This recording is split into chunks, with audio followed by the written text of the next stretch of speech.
रानो चिड़िया का पति एक तेज तूफान में लापता हो गया था। वो अपने पति को खूब ढूंढती है, मगर उसका पति कहीं नहीं मिलता। चिड़िया बहन, अब टुन्नू को ढूंढना बंद करो, वो नहीं मिलेगा। हाँ चिड़िया बहन, उस तूफान में जितने भी पक्षी गायब हुए हैं, वो आज तक नहीं मिले। हाँ चिड़िया, आपके छोटे छोटे से दो बच्चे हैं, उनका भी ख्याल करें। ऐसे समय जाया करने से अच्छा होगा तुम अपने बच्चों के लिए दाना पानी कमाओ। कबूतर भैया, मिट्ठू तोते, आप दोनों ठीक कहते हो। अब टुन्नू जी नहीं मिलेंगे, ना जाने किस दुनिया में होंगे।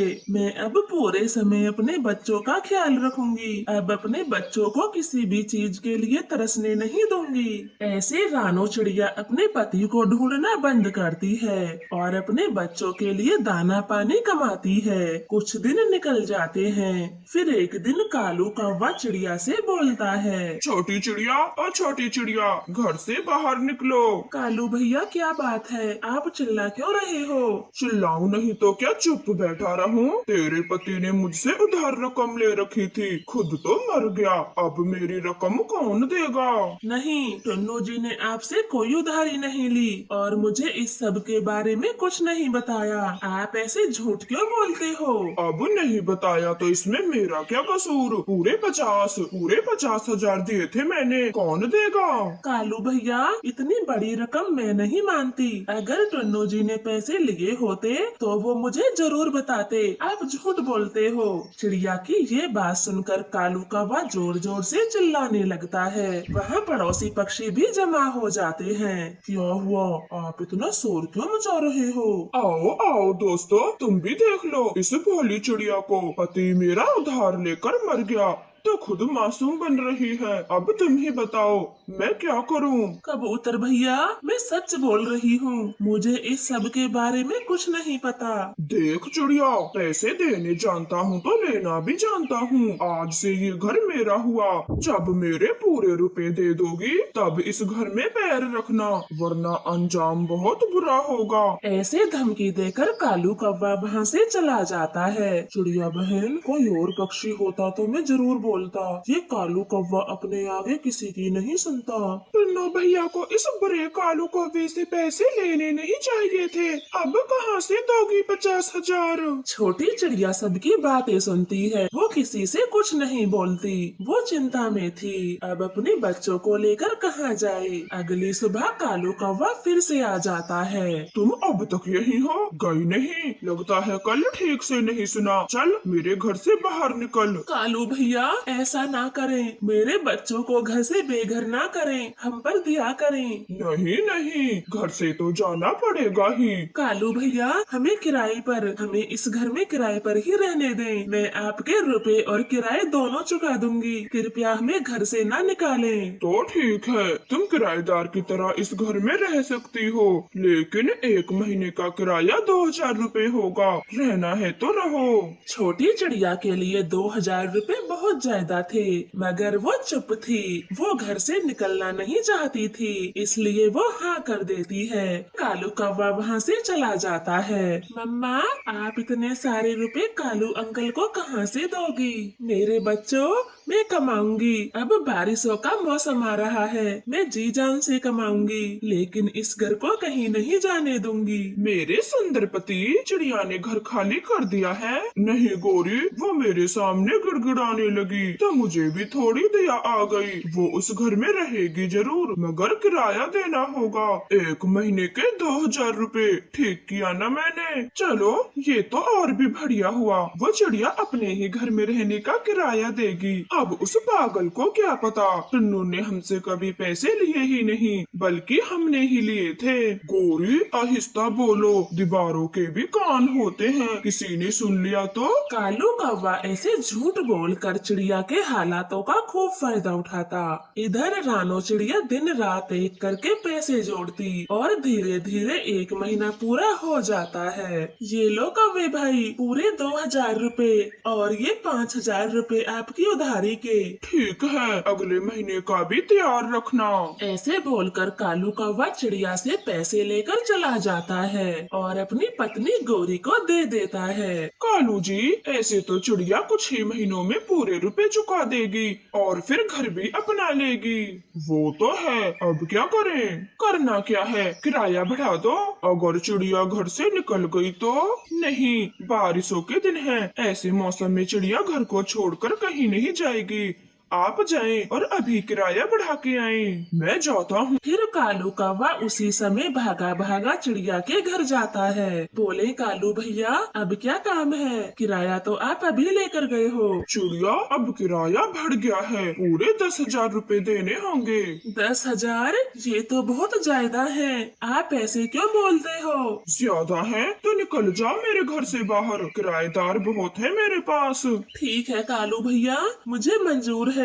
मैं बारिशों में बच्चों को लेकर कहाँ जाऊंगी। फिर कालू कौवा बहुत खुश होता है और वहाँ से चला जाता है। बारिश का मौसम शुरू हो गया था। इस महीने का किराया गौरी कौवी लेने आती है। लाओ दो चिड़िया, पूरे 10,000 रुपए कहाँ हैं? गौरी बहन, मैं इतने सारे पैसे नहीं कमा सकी। क्या कहा? पैसे नहीं कमा सकी? ऐसे नहीं चलेगा, जल्दी से पूरा किराया दो वरना बाहर निकलो घर से। गौरी, आप मेरे गले का ये हार ले लें, कम से कम 10,000 का होगा, लेकिन मुझे और बच्चों को घर से ना निकालें। छोटी चिड़िया अपने गले का हार गौरी कौवी को देने ही जा रही थी, तभी उसका बेटा कुकू बोलता है, नहीं मम्मा, ये पापा ने आपको पहनाया था, इसे मत उतारो। और रही बात घर की, हमें नहीं रहना इस घर में, चले जाएंगे। तो देख क्या रहे हो, मेरे घर से बाहर निकलो, चलो जल्दी करो।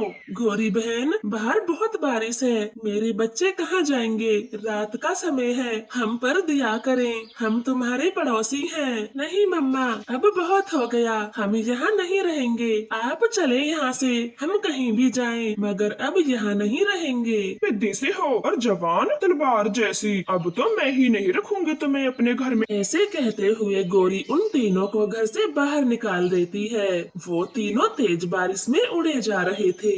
देख लिया गौरी से उल्टा बोलने का अंजाम। अब कहाँ जा रहे हो? कोई मंजिल ना कोई ठिकाना, मुझे बताते क्यों नहीं हो? मम्मा, आप रोए ना, सब ठीक हो जाएगा। कुकू भैया, मम्मा को हमारी फिक्र है, जब तक हम बारिश में भीगते रहेंगे मम्मा को चिंता रहेगी। गुड़िया, हम बारिश में नहीं भीगेंगे, हम पत्तों का घर बनाएंगे। फिर वो तीनों पत्तों से एक छोटा सा घर बना लेते हैं और बारिश से बच जाते हैं। मेरे बच्चों, ये पत्तों का घर तो बहुत अच्छा है, हम यहाँ रह सकते हैं। ऐसे वो बारिश में अपने पत्तों के घर में रहने लगे थे। एक दिन भयानक वर्षा हो रही थी और तभी उनके दरवाजे पर दस्तक होती है। मम्मा चिड़िया की खुशी का तो कोई ठिकाना नहीं था। गुड़िया कुकू, आपके पापा आ गए, टुन्नू जी आ गए। दोनों बच्चे अपने पापा के गले से लग जाते हैं। वो सब बहुत खुश होते हैं और बारिशों का मौसम पत्तों के घर में गुजारते हैं। प्यारे दोस्तों, प्लीज वीडियो को लाइक करें और चैनल को सब्सक्राइब। आपका धन्यवाद।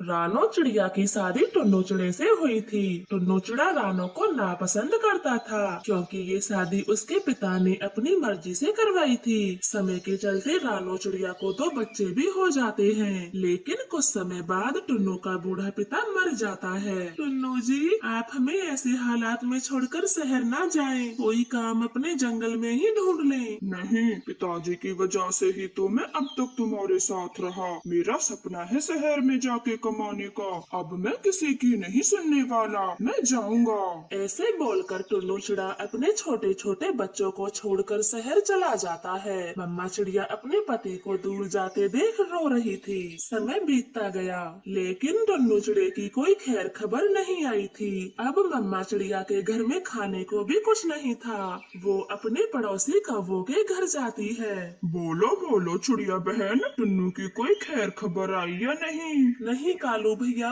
आज पूरे 6 महीने हो गए, अभी तक टुन्नू जी की कोई खबर नहीं आई। रानो बहन, मर्दों का कोई पता नहीं, अब तुम्हें ही अपने बच्चों का पेट भरना होगा। आखिर कब तक घर में बैठी रहोगी टुन्नू के इंतजार में? हाँ गौरी बहन, मैंने काम करने का फैसला कर लिया है, मगर टुन्नू जी की चिंता भी रहती है। गौरी जी, थोड़ा भोजन बचा हो तो उसे बच्चों के लिए दे दो, वो खा लेंगे। फिर मम्मा चिड़िया गौरी का दिया हुआ भोजन लेकर घर आती है। बच्चे भोजन खाकर सो जाते हैं। अगली सुबह रानो काम की तलाश में निकल जाती है। मालिक जी, मुझे कोई काम दे दें, मुझे बहुत जरूरत है काम की। हाँ, मेरा नौकर अपने गांव गया है। जब तक वो वापस आता है तुम उसकी जगह पे काम कर सकती हो। फिर रानो चिड़िया तोते सेठ की दुकान पर काम करने लग जाती है और अपने बच्चों का पालन पोषण करती है। पति जी, यहाँ किराए के घर में कब तक रहेंगे? बहुत खर्चा है और मुझे पसंद भी नहीं ये छोटा सा घर। आप अपने घर कब चलोगे?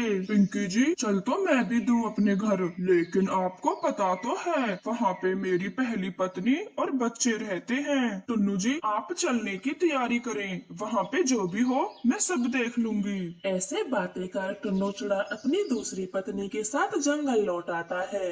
वो अपने घर का दरवाजा खटखटाता है। रानो चिड़िया बाहर आती है। वो तो टुन्नू चिड़े को देखकर बहुत खुश होती है। टुन्नू जी, आप आ गए, मुझे विश्वास था आप जरूर आएंगे। मैं कब से इंतजार कर रही थी। और आपके साथ ये कौन है?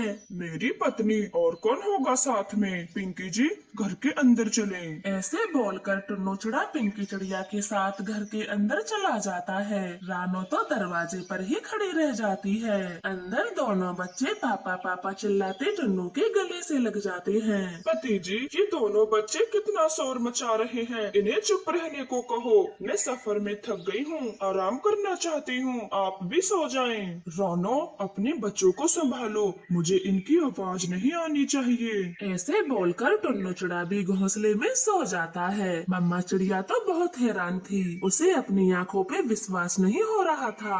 हे भगवान, क्या सच में टुन्नू जी ने दूसरी शादी कर ली? अब मेरे बच्चों का क्या होगा? मैं कहाँ जाऊँ? पिताजी भी मर गए, अब मैं क्या करूँगी? ऐसे रानो चिड़िया बहुत दुखी थी। फिर दूसरे दिन पिंकी चिड़िया टुन्नू चिड़े से बोलती है, पति जी, आप अपनी पहली पत्नी और उसके बच्चों को घर से भगा भी दें। उनका साथ में रहना मुझे बिल्कुल भी नहीं पसंद, वरना मैं ही शहर चली जाऊंगी। ना पिंकी मेरी जान, ये कैसी बातें करती हो? मैं सिर्फ और सिर्फ आपसे प्यार करता हूँ। मैं आज ही भगा दूंगा उनको, फिर से जाने की बातें न करना। वो दोनों ऐसे बातें ही कर रहे थे। तभी रानो चिड़िया काम से घर आती है तो टुन्नू चिड़ा उससे बोलता है, रानो, तुझे दिखाई नहीं देता? मैंने अब दूसरी शादी कर ली है, तो अब तेरा इस घर में क्या काम? अपने बच्चों को ले और मेरे घर से निकल जा। टुन्नू जी, आप ये कैसी बातें करते हो? ये बच्चे आपके भी हैं। मैं घर के किसी कोने में पड़ी रहूंगी, मगर हमें घर से ना निकालें। ना पति जी, इसे घर में ना रखना, मैं नहीं रहूंगी, वरना आज से तेरा मेरा कोई रिश्ता नहीं। मेरे लिए तू मर गई, इसीलिए कभी भी लौटकर मेरे घर के चौखट पे पैर न रखना। रानो चिड़िया खूब मिन्नतें करती है, मगर टुन्नू चिड़ा नहीं मानता। वो रानो और उसके बच्चों को ठंड में ही घर से बाहर कर देता है। बाहर बहुत ज्यादा सर्दी थी, बच्चे कांप रहे थे। टुन्नू जी, चाहे कुछ भी हो, मगर मैं लौटकर कभी नहीं आऊंगी। इस घर में कभी भी नहीं आऊंगी। चलो मेरे बच्चों, आप मेरे साथ चलो। ऐसे मम्मा चिड़िया अपने बच्चों को साथ लेकर एक पेड़ पर बैठ जाती है। मम्मा, मुझे ठंड लग रही है, हम ऐसे खुले में नहीं सो सकते। मेरे बच्चों, मैं तुम्हें जरा भी ठंड नहीं लगने दूंगी। आप मेरे पंखों में छुप जाओ, मैं सुबह होते ही कोई न कोई जुगाड़ कर लूंगी। बस आज रात आपको ऐसे ही रहना होगा। ऐसे मम्मा चिड़िया सर्दी की रात अपने बच्चों के साथ खुले में बिताती है।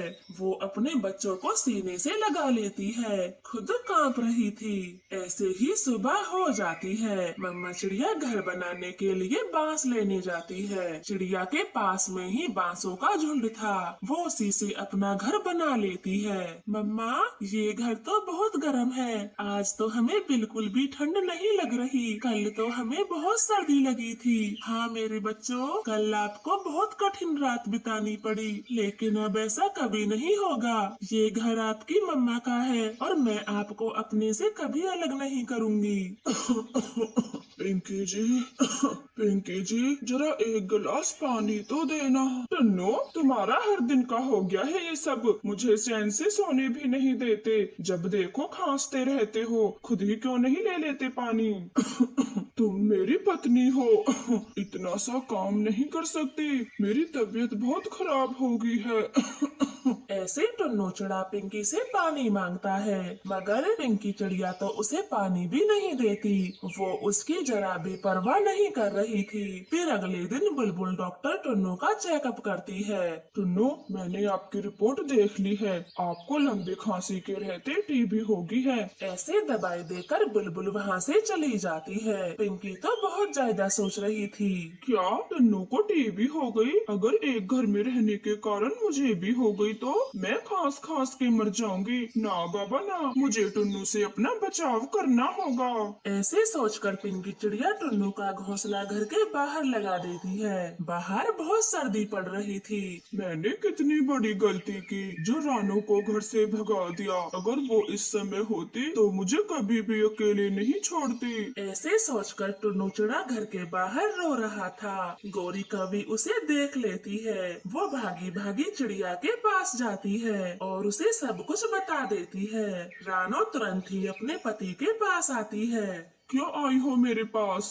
मुझे मर जाने दो, यही मेरी सजा है। नहीं टुन्नू जी, आप मेरे पति हो। मैं ऐसे आपको अकेला नहीं छोड़ सकती। आप कितने बीमार हो और इतनी सर्दी में घर के बाहर भी हो। फिर रानो चिड़िया टुन्नू को अपने बांस के घर में ले जाती है। टुन्नू बच्चों को देखकर फूट फूट कर रोता है और उनसे माफी मांगता है। मुझे माफ कर दो मेरे बच्चों, मुझे माफ कर दो। मैं बहुत बुरा हूँ, बहुत बुरा हूँ मैं। पापा, आप हमें कभी दोबारा से छोड़कर मत जाना। फिर रानो चिड़िया अपने बीमार पति की खूब सेवा करती है और धीरे धीरे टुन्नू स्वस्थ हो जाता है। फिर अपने परिवार के साथ खुशी खुशी रहने लगता है और अपने परिवार का ख्याल रखता है। आपका धन्यवाद। रानो चिड़िया चूड़िया बनाने का काम करती थी। टोनी को भी चूड़िया बनाना बहुत अच्छा लगता।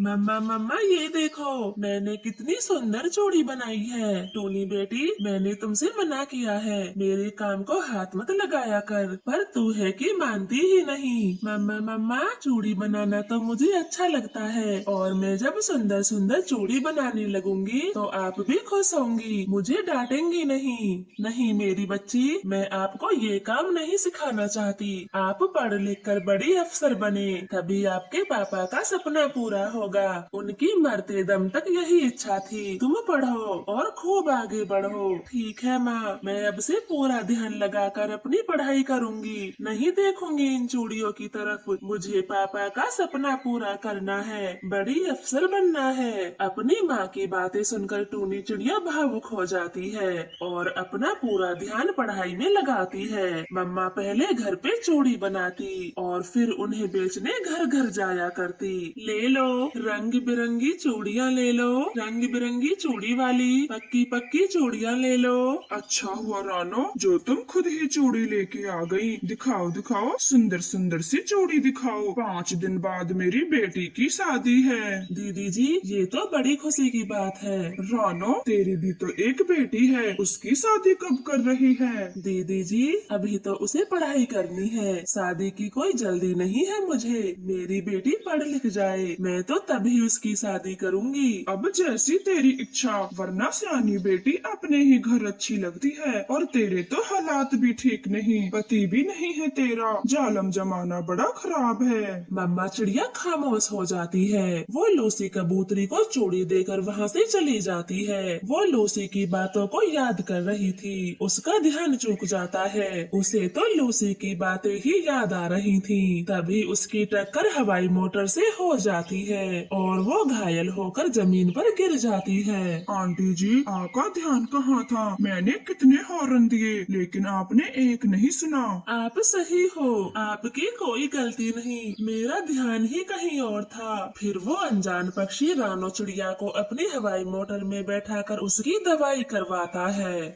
टक्कर बहुत जोरों से हुई है। प्लास्टर चढ़ाना होगा एक कंधे को, तभी हड्डी ठीक होगी, और 1 महीने तक कोई काम नहीं। फिर बुलबुल डॉक्टर रानो चिड़िया को प्लास्टर लगाती है। वो तो बहुत दुखी हो जाती है क्योंकि उसका काम करना बिल्कुल ही बंद हो जाता है। वो अनजान पक्षी उसे घर भी छोड़ने जाता है। मम्मा, ये आपको क्या हो गया? आपको चोट कैसे लगी? टूनी बेटी, घबराने की कोई बात नहीं, जरा सी चोट लगी है, 1 महीने में ठीक हो जाएगी। और बेटा, आप बाहर क्यों खड़े हो? अंदर बैठो। नहीं नहीं आंटी जी, मैं चलता हूँ, पहले ही मुझे काफी देर हो गई। आप अपना ध्यान रखना, मैं अब चलता हूँ। ऐसे बोलकर अमीर पक्षी वहाँ से शर्माता हुआ चला जाता है क्योंकि उसे टूनी चिड़िया बहुत अच्छी लगी थी। उस आंटी की बेटी कितनी सुंदर थी, जी तो कर रहा था मैं रुक जाता वहीं। ऐसे वो अमीर चिड़ा पक्षी टूनी को बार बार याद कर रहा था। कुछ समय बीत जाता है। मुझे आंटी के घर का पता मालूम है, मैं उनके घर चला जाता हूँ। नहीं नहीं टुन्नू, वो तेरे बारे में क्या सोचेंगी, मैं नहीं जाऊँगा। अरे मैं चला ही जाता हूँ, उनकी हालत के बारे में पूछ लूँगा। हाँ ये ठीक है। अरे घर में तो सब कुछ खत्म हो गया, अब मम्मा के लिए भोजन कहाँ से बनाऊं? मेरे पास तो पैसे भी नहीं हैं जिससे मैं कुछ मंगा सकूं। टूनी बेटी, क्या हुआ? तुम ऐसे चुपचाप क्यों बैठी हो? माँ, घर का पूरा राशन खत्म हो गया, अब मैं आपके लिए भोजन कैसे बनाऊं? ये तो होना ही था। पिछले 10 दिनों से मैं घर में जो बैठी हूँ, जमा किए पैसे भी मेरे इलाज में उठ गए। कोई बात नहीं, आज बिना भोजन के ही सो जाती हूँ, कल कहीं न कहीं से जुगाड़ कर लूंगी। रानो चिड़िया ने इतना बोला ही था, तभी उनके दरवाजे पर दस्तक होती है। टूनी चिड़िया दरवाजा खोलती है। मम्मा चिड़िया तो डर जाती है। अरे बेटा, तुम यहाँ कैसे? मैंने उस दिन तुमसे माफी मांगी थी, सारी गलती मेरी है, फिर दोबारा से मेरे घर क्यों आए? नहीं नहीं आंटी जी, आप हमसे डरो नहीं, ये तो मेरी मम्मा है, आपसे कुछ जरूरी बातें करनी आई है। हाँ बहन जी, मेरे बेटे मानो ने मुझे सब बताया, जो भी उस दिन हुआ था। आप घबराओ नहीं, मैं यहाँ आपसे शादी की बात करने आई हूँ। मेरे बेटे को टूनी पहली नजर में ही भाग गई। वो तुम्हारी बेटी से शादी करना चाहता है, मैं उसका हाथ मांगने आई हूँ। मम्मा चिड़िया तो चुप रहती है। वो समझ नहीं पा रही थी कि वो क्या बोले। फिर टूनी ही बोलती है, देखें आंटी जी, आप बहुत अच्छे पक्षी हो, जो अमीर होते हुए भी हम गरीबों के घर आए, लेकिन मैं अभी शादी करना नहीं चाहती और मेरी माँ की भी यही इच्छा है। आंटी जी, मैं बहुत अच्छा पक्षी हूँ, मैं आपके बेटे को हमेशा खुश रखूंगा। टूनी बेटी, आप घर के अंदर जाओ और मेहमानों के लिए चाय नाश्ता बनाओ। मम्मा चिड़िया लड़के पक्षी वालों से बात करती है। बहन जी, टूनी अभी बच्ची है, उसकी बातों का बुरा न मानना, मुझे ये रिश्ता मंजूर है। एक माँ को और क्या चाहिए, बस उसकी बेटी अच्छे परिवार में चली जाए, और कुछ नहीं। ठीक है, तो अब ये रिश्ता पक्का हुआ, हम जल्द ही टूनी को ब्याह के ले जाएंगे। ऐसे रिश्ता पक्का कर दोनों माँ बेटा वहाँ से चले जाते हैं। मम्मा चिड़िया अपनी बेटी को समझाती है, मम्मा, आप तो हमेशा मुझे पढ़ाना चाहती थी, बड़ा अफसर बनाना चाहती थी, फिर अब क्या हो गया जो मेरे बिना पूछे मेरी शादी तय कर दी? हाँ मेरी बेटी, मैं यही सब चाहती थी, मगर इतने अच्छे रिश्ते को घर आए लौटा भी तो नहीं सकती थी। ऐसे समझाकर मम्मा चिड़िया अपनी बेटी की शादी मानो चिड़े से कर देती है। मानो चिड़ा टूनी का बहुत ख्याल रखता, सब कुछ बहुत अच्छे से होता है। समय बीतता गया। जहाँ मानो चिड़ा काम करता था, उसका दफ्तर अचानक से बंद हो जाता है और वो समय के चलते बेरोजगार हो जाता है। बेटा, ये मेरे गहने हैं, इन्हें बेच के तुम घर का राशन पानी ले आओ, घर में कुछ भी नहीं है। माँ, ये तुम क्या बोल रही हो? ये पिताजी ने तुम्हें दिया था, मैं इसे नहीं बेच सकता। बेटा, घर में बहू है और बहुत जल्द बच्चा भी आने वाला है, तो तो पैसों की कमी है। नहीं माँ, मैं सब देख लूँगा, मुझे जल्दी ही कोई दूसरा काम मिल जाएगा, आप चिंता ना करें। ऐसे बोलकर मानू चिड़ा घर से बाहर निकल जाता है। उसे बड़ी छानबीन के बाद एक मामूली सा काम मिलता है, जिससे उसके परिवार का गुजारा होना बहुत कठिन था। इन पैसों से तो घर का गुजारा बहुत कठिन है, मुझे भी कोई काम करना होगा। पर क्या? हाँ, मुझे चूड़ियाँ बनाना आता है, मैं चूड़ी बनाकर बेचा करूँगी, मम्मा से सीखा था। फिर टोनी चिड़िया चूड़ी बनाने का काम शुरू करती है। उसकी सास भी उसका हाथ बटाती। धीरे धीरे टोनी की चूड़ियों का काम अच्छे से चलने लगा था। बेटा, तू अपना काम करना छोड़ दे और बहू के साथ चूड़ियों का काम कर, ये बहुत अच्छा काम है। हाँ माँ, पूरा दिन मेहनत करने के बाद थोड़े से पैसे मिलते हैं मुझे, मैं भी चूड़ियों का ही काम करूँगा। फिर मानू चिड़ा भी चूड़ी बनाने का काम सीख लेता है। उनका घर घर चूड़ी बेचने का काम पूरे में फैलता गया। वो अपनी चूड़ियों की दुकान भी खोल लेते हैं। धीरे धीरे वो बहुत अमीर पक्षी बन जाते हैं। अरे बहन जी, आप तो बहुत अमीर हो। मानू चिड़ी ने ऐसा कौन सा काम सीख लिया? टोनी ने बताया था उनका पहला वाला काम छूट गया था। रानो बहन जी, सब आपकी बेटी का कमाल है। अगर वो घर से चूड़ी बनाने का काम नहीं करती तो आज हम चूड़ी कंपनी के मालिक नहीं होते।